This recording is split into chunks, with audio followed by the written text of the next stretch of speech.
Hello and welcome to today's episode of Dream Business, Dream Life. Today I'm joined by Lisa Williams, also known as the Vision Board Queen.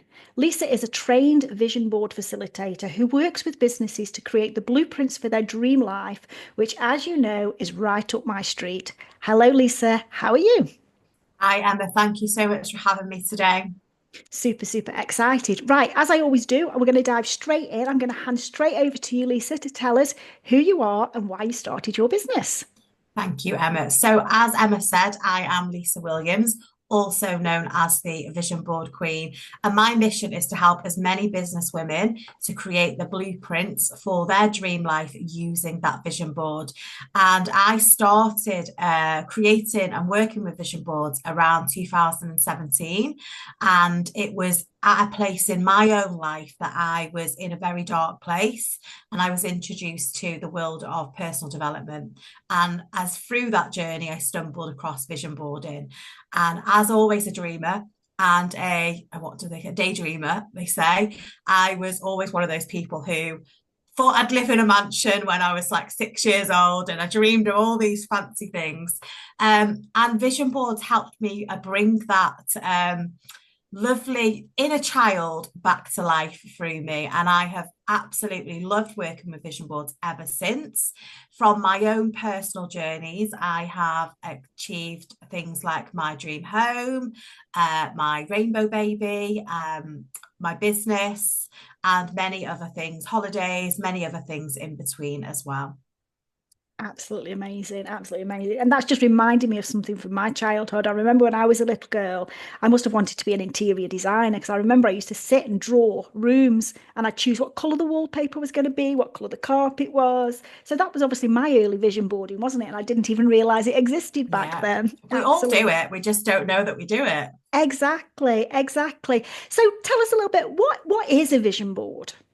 So, a vision board is basically a collection of your dreams and your desires, and it is presented in the form of imagery. So, it could be an image of a dream and desire, it could be the wording of a dream and desire, it could be the feeling of a dream and desire. And it's put together to design to serve as a source of inspiration and motivation to achieve those goals that you have. Fabulous. But it's not just about a pretty vision board, is it? There's a lot more to a Absolutely vision not. board. Yeah, I Yeah. absolutely love a vision board, but I find it really sad that some people think that is it. I put this, cut my little bits and pieces out and stick them on, make them absolutely fantastic, and that is it. But that's not it, is it? No, absolutely not. And anyone can stick pictures on a board. You know, a 2 year old child could do that.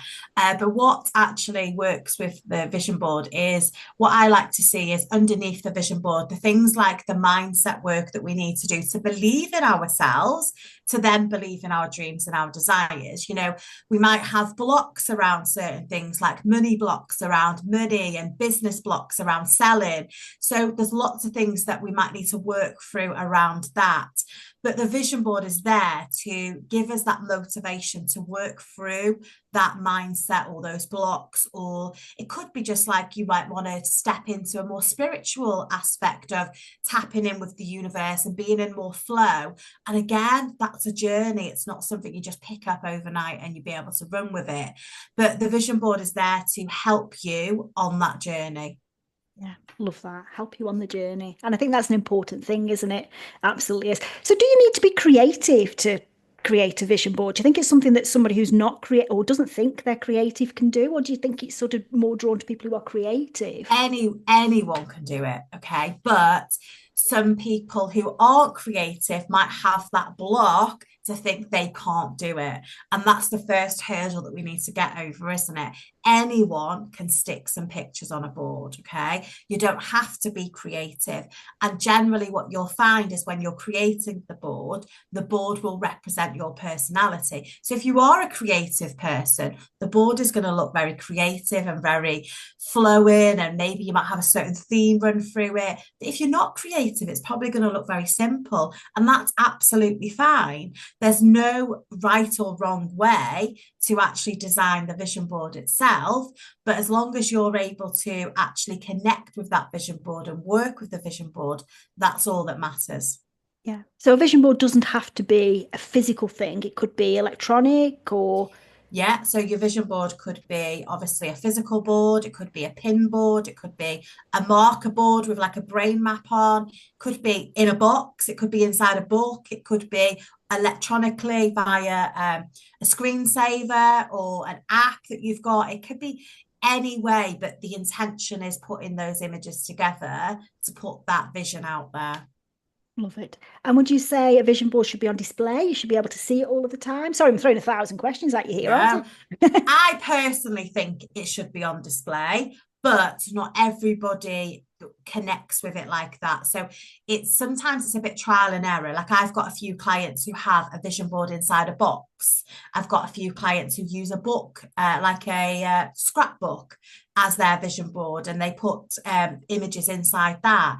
And but that's how they connect with it. So you've got to look at your personality and how does your personality work. Now, for me, I'm quite I'm quite motivated.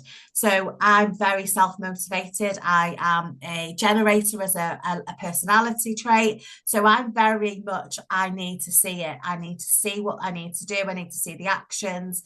I also have a board that once I've achieved something, I stick it on an achievement board so that I can see that achievement, I can see the journey, because that inspires me to take more actions. But not everybody works like that. So it's finding what works for you and your personality and what sits right with you. Yeah, I love that idea of an achievement board. What a fantastic thing to do. I've never thought about that one before, but I love that. That's it. That's coming out later. That is coming Yeah. out later. Absolutely love that. So, as most of our listeners are business owners, so as business owners, what would you say would be the reasons that if they haven't already thought about a vision board, they should be thinking about perhaps creating a vision board?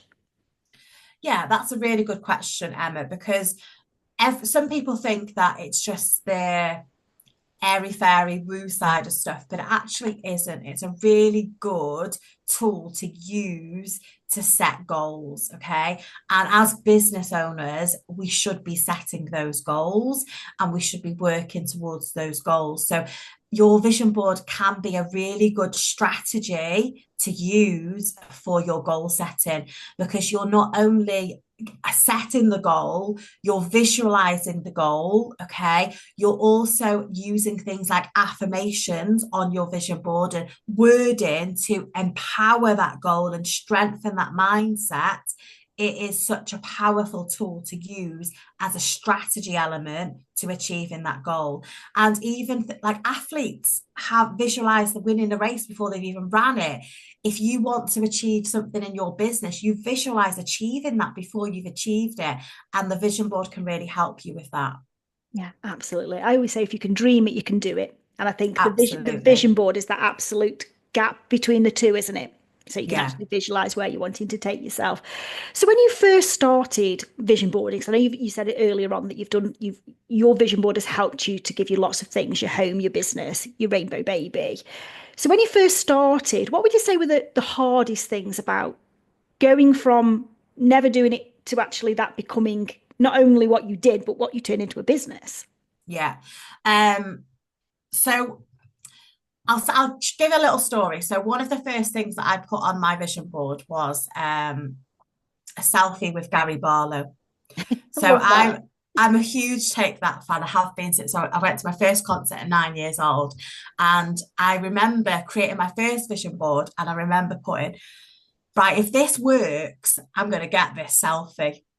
Yeah. Yeah. And I managed to get a ticket to his book launch. Now, there was only 1,000 tickets available, and any Take That fan, that's not a lot of tickets for Yep. Take That. So obviously, I managed to get a ticket.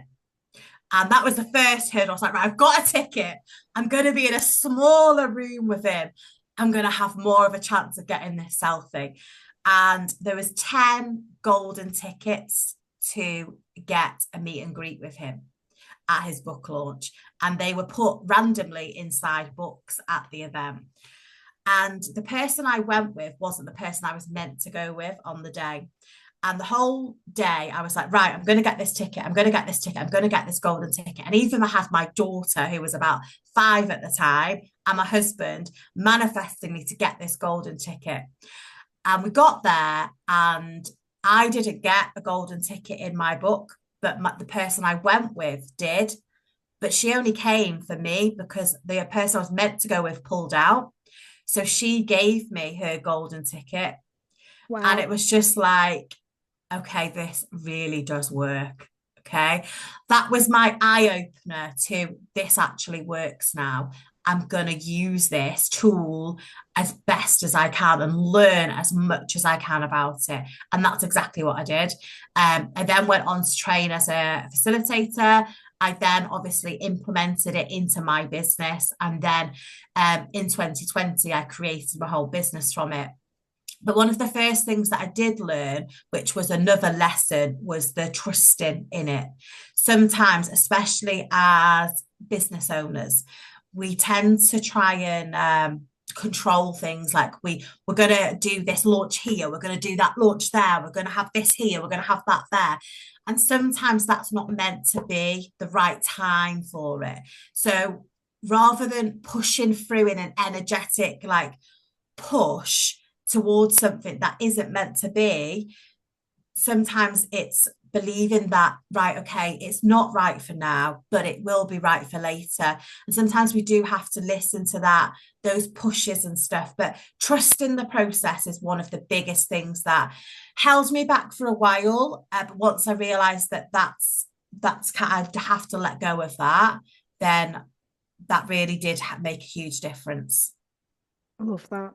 Bit of a funny story about Gary Barlow. I love Take That, by the way. I've seen them live. I don't know if it's two or three or perhaps even four times. I don't know. Absolutely love them. But many years ago, I live not far from where Robbie Williams was born. I live in a similar area to him.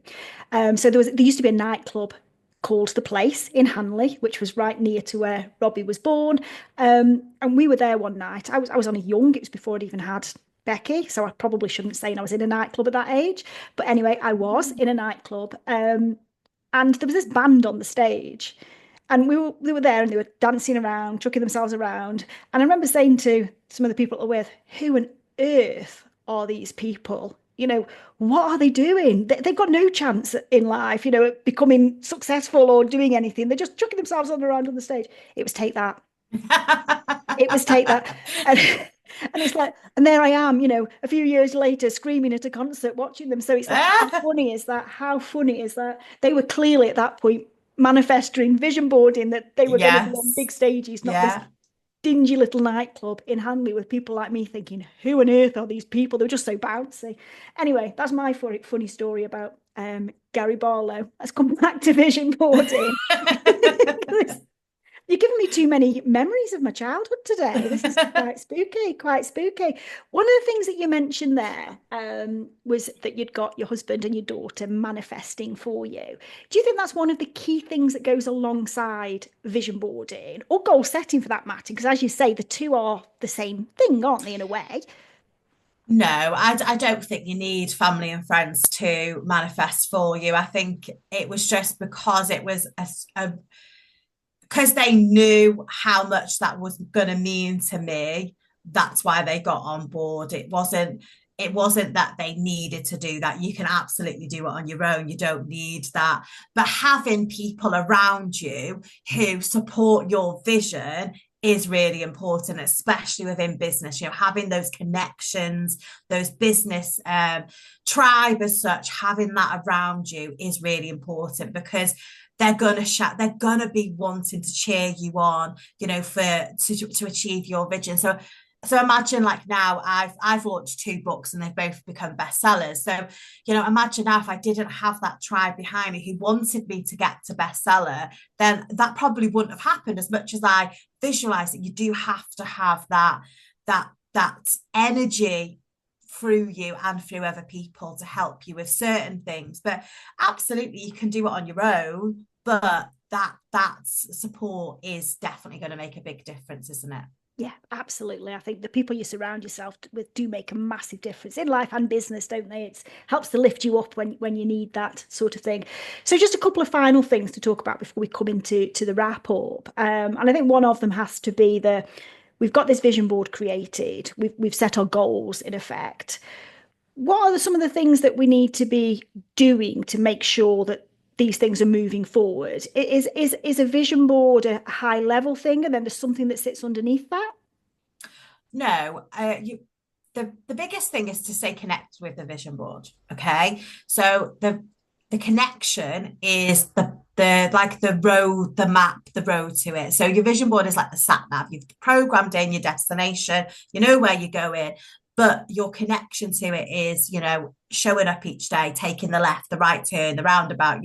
We all go around roundabouts, we all go up and down mountains, so the journey to get there, but staying connected with the vision board is really, really important. And there's a few ways that I would absolutely recommend doing this. Is obviously one, making sure that you're actually working with the vision board at each day.